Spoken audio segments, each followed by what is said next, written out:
Yo, what is good, my anime people? What is good, yo? So, I apologize for these videos coming out a little bit later, but I promise you I'm dropping two back to back, so make sure you guys are looking forward to that. This week's episode of one of the more gorier shows that we still have left on the playlist, we are getting some interesting outcomes. This episode had pretty much some of the things I guesstimated in the last 2 weeks. I guess not last week, but the week, yeah, I guess it was last week, that all of these kids are practically in danger every time that girl would go out, and if any of the soldiers followed her back, it could have been trouble. There's no way they could really defend themselves, but they did show that they had some swords and stuff, but um, with our main hero pretty much going out and fighting monsters and not being there, which I think even if he was there, it probably would have been pretty rough regardless, because of his leg and because he went out and fought while all of this was happening. He beat the monster that had eaten that part of his leg, and because of that, he grew it back. So that was kind of cool to find out. Not to mention, he used a prosthetic leg to bait the monster to bite onto it so he could actually get his clean shot. So not only did he learn from the previous fight, he then comes in and uses the same thing that made him lose a limb and ended up beating the monster with that same technique. Which I thought he beat already, but I guess it was it was still alive. That was really weird. I could have sworn they killed it, and that's why he got his voice. But I guess since it ate part of his leg, it came back. Like, for some reason, it's almost like his body, if any parts are given to a demon, they can live off of it or get much more powerful or something along those lines. I can't really tell exactly yet, but from what I can tell this week, we're looking at a very interesting overall outcome for what could be happening in the future of this show, and not to mention what could possibly come from the blind priest telling us about the demon flames that were on him. And I didn't really understand what he meant by, if you take his toy away, a true demon or something like that might come out, and or a true monster might come out of that cave. And by God, did a monster come out this week. Holy crap.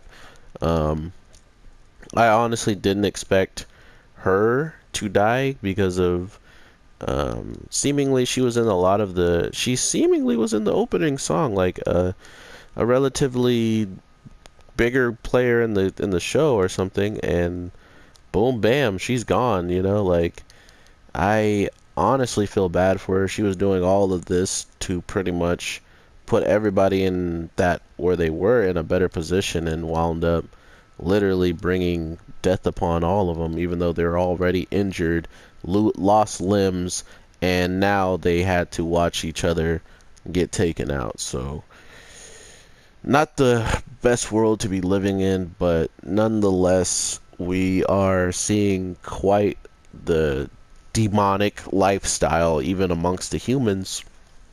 Seeing how as soon as she said she was going to both camps, I already knew that was a red flag beyond red flags. Like, if you leave a camp and anyone sees you going to the enemy camp to then maybe tell or do whatever they other people expect you to do for money or food or whatever, then boom bam, you're gonna get cut up. So uh for me, it was pretty obvious that this was coming, but I honestly didn't want to see it.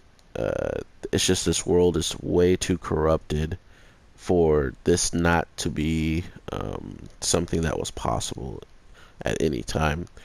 But seeing that the priest wasn't here this week, we really didn't get to see what the actual soul of our main character looked like, which was pretty smart on their part, because I think it would have been quite telling of how much flames came out of him all of a sudden, out of his soul, if the priest was there to witness it, which maybe he was, and that's why he also left, because I mean, there was no way to know um, if he was going to be able to hold back, because remember, all he sees is souls, right? And human souls are all white, no matter even if they're doing things that is against God's attention and intentions, or in the Bible's intentions or whatever.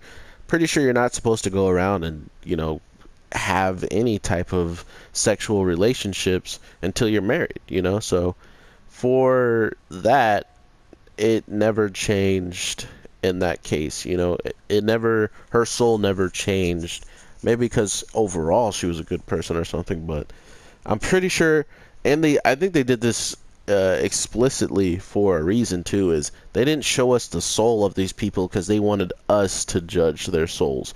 And even though we judge their souls for being corrupt, for going in there and killing children just because they think that they were spies or something along that line, um, we get to put whatever label we want on them, including, not to mention, since they literally are getting taken out all one by one by this kid, by our main character, and we're not seeing any of their souls. So, um, and not to mention our main character. So all of a sudden, a show that was very, very happy to show us time and time again what people's souls look like, even when it didn't matter sometimes, all of a sudden that whole aspect is gone, and I think it's gone for a good reason, and that was for more of the audience to understand that not everything is even black and white in this case, because the only reason why this man really attacked or knew something was really wrong was seeing the person that he's always around being over there on the body of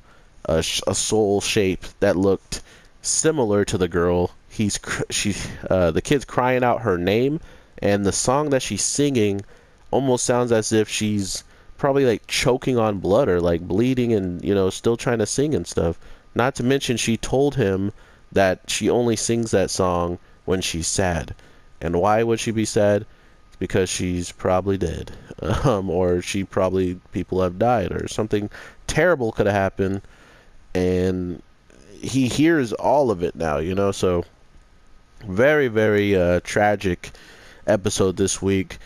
I honestly was so, like, I didn't know what I was feeling when I saw him killing the people that took out the kids, but at the same time, he's screaming, he's yelling, he just literally is coming off as a wild beast, or in this case, an actual monster.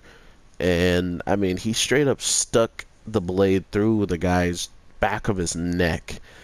Like, the man went off on these people, and to think that the only thing that really came from all of this is our three characters living.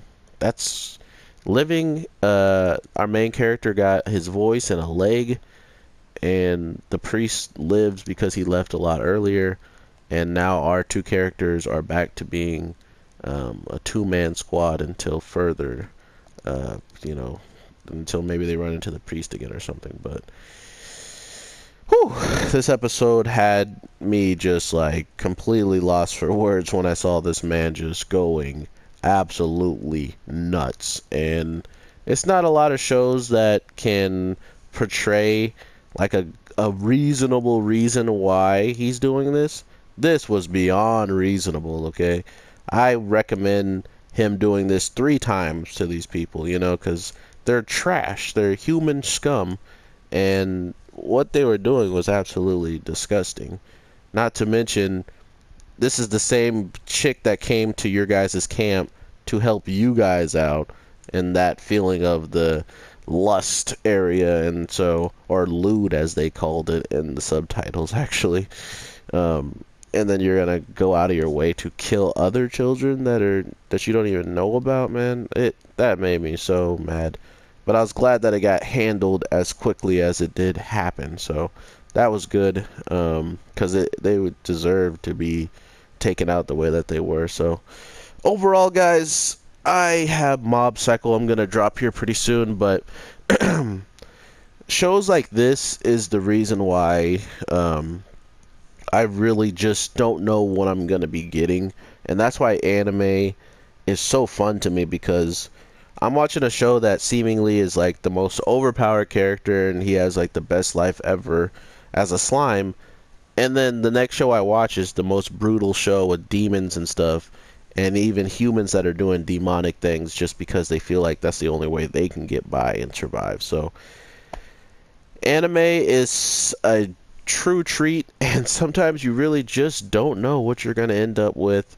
And this episode almost didn't even have that much bad stuff in it until really the last half of it, you know? So they even tricked you in thinking that you're not even going to get anything crazy happening, and then boom, it just all pops off, and you're stuck seeing a young kid with a sword slash on his back and thinking that it's the main character because he looked like he was fighting the monster and got cut on his back. No, it was a kid who was missing an arm and helping out the girl take care of all the kids.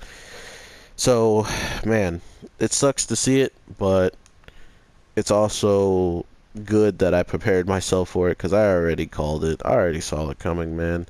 I know how these shows get down when they have such easy targets that can't even really defend themselves or even know that an attack is coming.